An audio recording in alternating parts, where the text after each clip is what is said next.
Welcome to Democracy Now!, democracynow.org, the War and Peace Report. I'm Amy Goodman. Israeli military strikes have killed at least 30 Palestinians since dawn in South and Central Gaza. Meanwhile, the Palestinian Civil Defense says an Israeli airstrike near a market in Gaza City killed nearly 24 Palestinians, including 6 women and 9 children, Wednesday. They were reportedly sheltering from Israeli airstrikes in a warehouse. On Wednesday, Israeli forces killed Dr. Mohammed Akram al-Kafarna, head of the Palestinian Nursing Association in the Gaza Strip, chief nursing supervisor at Kamal Adwan Medical Complex. Meanwhile, Spain and Italy are sending naval vessels to protect the Gaza-bound Global Samud flotilla after activists said drones attacked their boats near Greece. On Wednesday, activists reported multiple drones attacked their boats in the latest attacks on the flotilla. In a statement, the flotilla organizers said, quote, multiple drones, unidentified objects dropped, communications jammed, and explosions heard from a number of boats, unquote. This comes as major news outlets, the BBC, Reuters, the Associated Press, and Agence France-Presse, AFP, released a short film Wednesday calling on Israel to allow international journalists into Gaza. The film premiered at a Committee to Protect Journalists event in New York on the sidelines of the UN General Assembly. French President Emmanuel Macron says President Trump assured him any attempt by Israel to annex the West Bank would be a red line and would signal an end to the Abraham Accords. This comes as Politico reports that Trump promised Arab and Muslim leaders during a meeting Tuesday he would not allow Israeli Prime Minister Benjamin Netanyahu to annex the West Bank. Meanwhile, in Israel, at least 22 people were injured in a drone attack Wednesday. Authorities say the drone was launched from Yemen. This comes days after the Houthis fired a drone at the Red Sea resort city of Eilat in southern Israel. And Israelis protested at Ben Gurion Airport as Netanyahu was departing to New York to address the United Nations General Assembly. Here to tell the world and the Prime Minister we want to end the war, we want to release the hostages and to finish whatever we're doing in Gaza. The Israeli government does not represent the Israeli people. The vast majority of Israelis want to end the war and release the hostages. Prime Minister Netanyahu will be addressing the UN General Assembly and meeting with President Trump in Washington for the 4th time since Trump took office. In Texas, a prisoner in an Immigration and Customs Enforcement facility in Dallas was killed on Wednesday when a shooter opened fire from a nearby rooftop. 2 other ICE prisoners were critically wounded in the sniper attack. Investigators say the shooter died from a self-inflicted gunshot wound. Following the attack, FBI Director Kash Patel posted an image on social media showing unused ammunition he said belonged to the shooter with the words anti-ICE written in blue ink on one casing. Vice President J.D. Vance said, without evidence, the attack was carried out by a, quote, violent left-wing extremist, unquote. While President Trump responded on social media, quote, this violence is the result of radical left Democrats constantly demonizing law enforcement, unquote. The shooter was identified as 29-year-old Joshua Yan with ties to North Texas and Oklahoma. His acquaintances described him to journalist Ken Klippenstein as someone with a vaguely libertarian bent who despised both major parties and politicians generally, a fan of first-person shooter video games, apparently racked up 10,000 games on one website, and the message board 4chan. He once flooded the comment sections of his friends' social media pages with rape jokes. This is the suspect's neighbor, Sherry Gates. Yeah, it's really unbelievable. We know a lot of people in this neighborhood, but I didn't happen to know them. And it's just shocking to me that, you know, our country's come to this point where we can't even talk, we can't share our opinions and ideas without risking being shot or something. In California, 39-year-old Ismael Ayala Uribe was pronounced dead Monday after he was found unresponsive at the Adelanto ICE Processing Center. Ayala Uribe was brought to the U.S. from Mexico at the age of 4 and lived in Westminster in Orange County, his home for most of his life.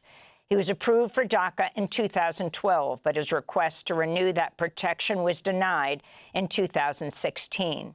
He died one day after he received emergency surgery for an abscess. His treatment came 3 days after he first complained of pain and after his cries for help fell on deaf ears at the privately run ICE jail in California, which operated for profit by the GEO Group. Ayala Uribe is the 14th person to die in federal immigration custody since January. In more immigration news, CNN reports it's identified more than 100 U.S. citizen children, from newborns to teenagers, who've been left stranded without parents because of immigration actions this year. The parents were arrested by ICE during raids on workplaces ranging from farms to meatpacking plants, coming out of ICE check-ins, or when dropping their kids off at school. In Georgia, lawyers for the prominent Spanish-language journalist Mario Guevara have asked a judge for a temporary restraining order to halt his deportation to El Salvador, which they say is imminent.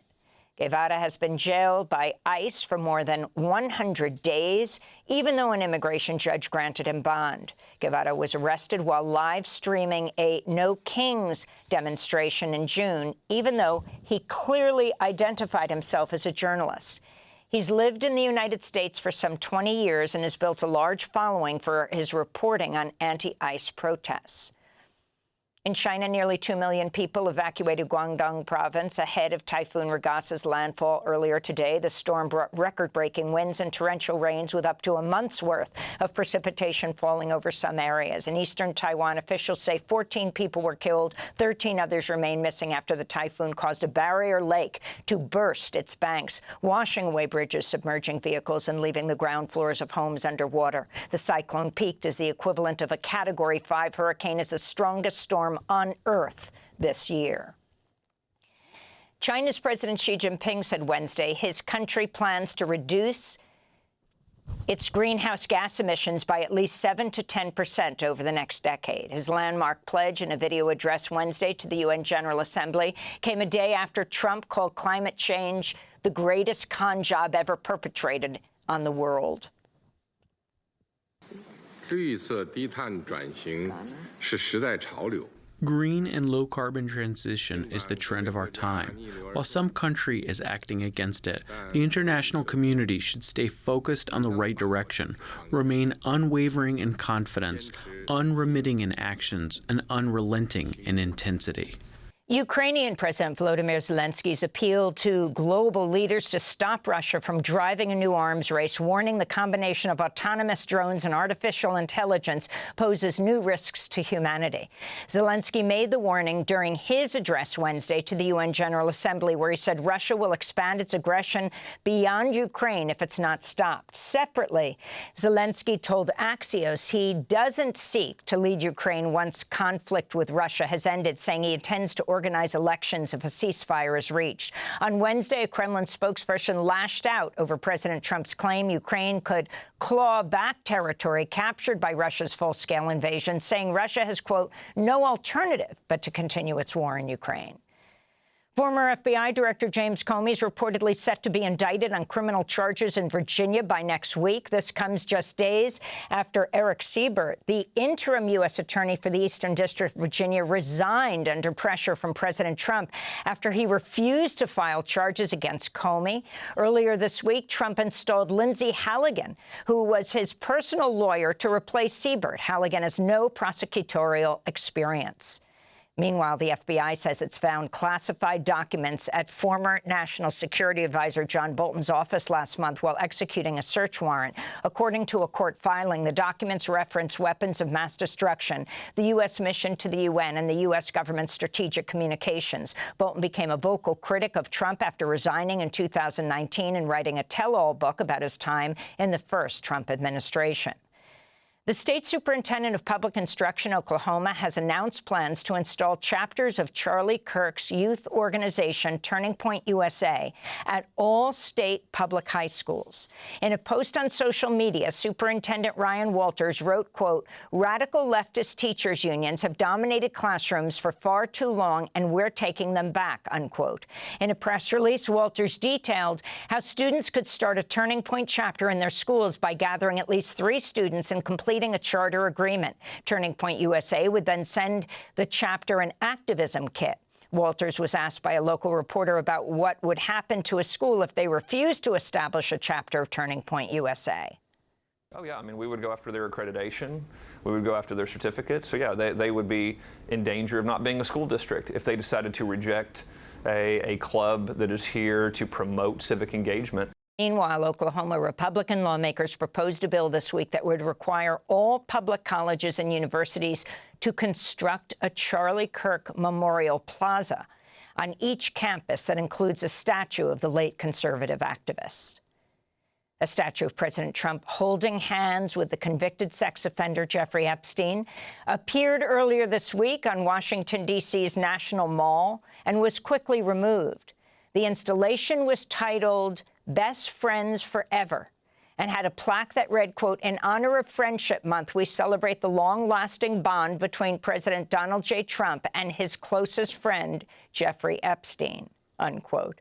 A group called the Secret Handshake had reportedly obtained a permit to install the statue until Sunday, but the U.S. Park Police took down the statue before daybreak on Wednesday.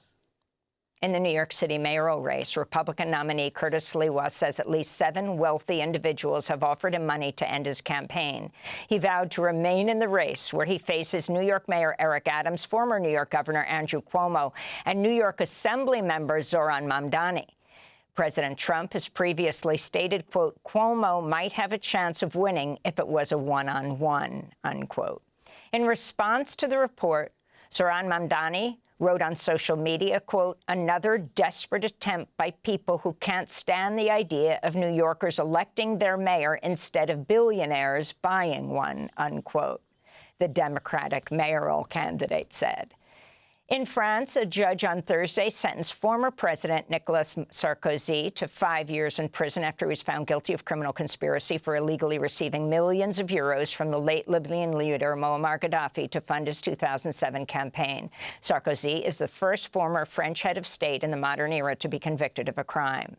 And the daughter of a New Mexico state legislator is accusing her father of putting the priorities of the Israeli government over his constituents. New Mexico State Senator Jay Block was part of a bipartisan delegation of 250 lawmakers who visited Israel earlier this month for the 50 States One Israel conference, in which they were lobbied by the Israeli government for more funding. After the trip, Block declared Israel is not committing a genocide in Gaza and said the Israeli military is doing, quote, "everything possible to avoid killing Gazan civilians," unquote. On Tuesday, 28-year-old Maddie Block called out her father in a TikTok video.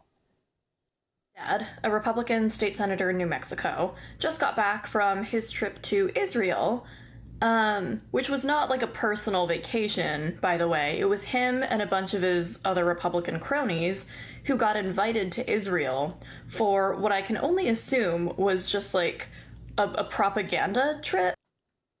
And those are some of the headlines. This is Democracy Now!, democracynow.org, The War and Peace Report. I'm Amy Goodman. And I'm Narmeen Sheikh. Welcome to our listeners and viewers across the country and around the world. Thanks for watching Democracy Now! On YouTube. Subscribe to the channel and turn on notifications to make sure you never miss a video. And for more of our audience-supported journalism, go to democracynow.org, where you can download our news app, sign up for our newsletter, subscribe to the daily podcast, and so much more.